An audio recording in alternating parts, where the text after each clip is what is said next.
আমি এই ছেলেকে বিয়ে করতে পারবো না। আরে আস্তে কথা বল, ও শুনে ফেলবে তুমি। শুনলে শোনো, আমার যা বলার তো আমি বলেই দিলাম। আমি এই ছেলেকে বিয়ে করতে পারবো না। কেন পারবি না? তুমি তো দেখতে শুনতে মাশাআল্লাহ বেশ। তাছাড়া ওর যথেষ্ট টাকা পয়সা আছে, ওর সঙ্গে বিয়ে হলে তুই সুখী হবি মা। না, এমন একটা খ্যাত আনস্মার্ট ছেলেকে বিয়ে করলে আমি সুখে থাকবো? তুমি এটা কিভাবে ভাবলে? কি বলিস তুই? তুই তো অনেক ডিসেন্ট একটা ছেলে। শুধু ডিসেন্ট হলে হয় না, বিয়ের পর হাজবেন্ড হিসাবে ওকে যখন আমি আমার ফ্রেন্ডসদের সাথে মিট করাই দিব, আমার উপর তো সবাই হাসাহাসি করবে। আর তাছাড়া তুমি তো জানো আমার ফ্রেন্ড শাখা তো স্মার্ট। হ্যাঁ জানি তো, তোর বন্ধু বান্ধব সবাই এক একটা ফটকাবাজ, কোনো কাজকর্ম তো নাই, সারাদিন বাপের টাকায় ঘুরে বেড়ায়। আর ওদের সঙ্গে মিশে তোরও হয়েছে একই অবস্থা। খবরদার বাবা, আমার ফ্রেন্ডসদেরকে নিয়ে এরকম বাজে কথা বলবেন। আমি আমার ডিসিশন তোমাকে জানিয়ে দিয়েছি। এই ছেলেকে আমি বিয়ে করতে পারবো না, এটা আমার ফাইনাল সিদ্ধান্ত। আর আমারও ফাইনাল কথা তোকে জানিয়ে রাখছি, বিয়ে যদি করতেই হয় তোকে তুহিনকে করতে হবে, কারণ আমি তুহিনের বাবাকে কথা দিয়েছি।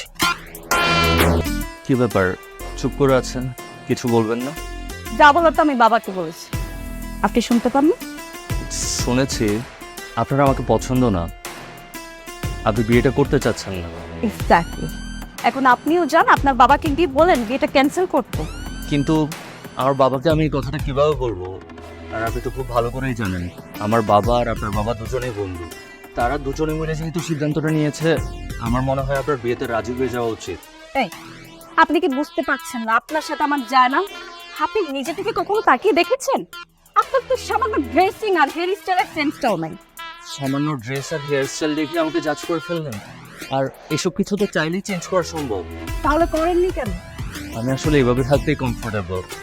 আপনি একবার আপনার দিকে তাকান না, আপনার কত সুন্দর চুলগুলোকে কেমন ছোট ছোট করে কেটে ফেলেছেন, আবার এর উপর উদ্ভট একটা কালার করেছেন। Shut up! আপনার কত বড় সাহস! আপনি আমার হেয়ার স্টাইল নিয়ে কথা বলছেন? এবার আপনি বুঝতে পেরেছেন তো আপনি কতটা আনস্মার্ট। হ্যাঁ, আপনার সাথে সারা জীবন কেন 1 ঘন্টা কাটানোটা না আমার পক্ষে পসিবল। যত সব খেত। আই তুমি শোন, আমার যদি ছেলেটাকে পছন্দ না হয় তাহলে কিন্তু তুই বিয়েটা করবি না, ঠিক আছে?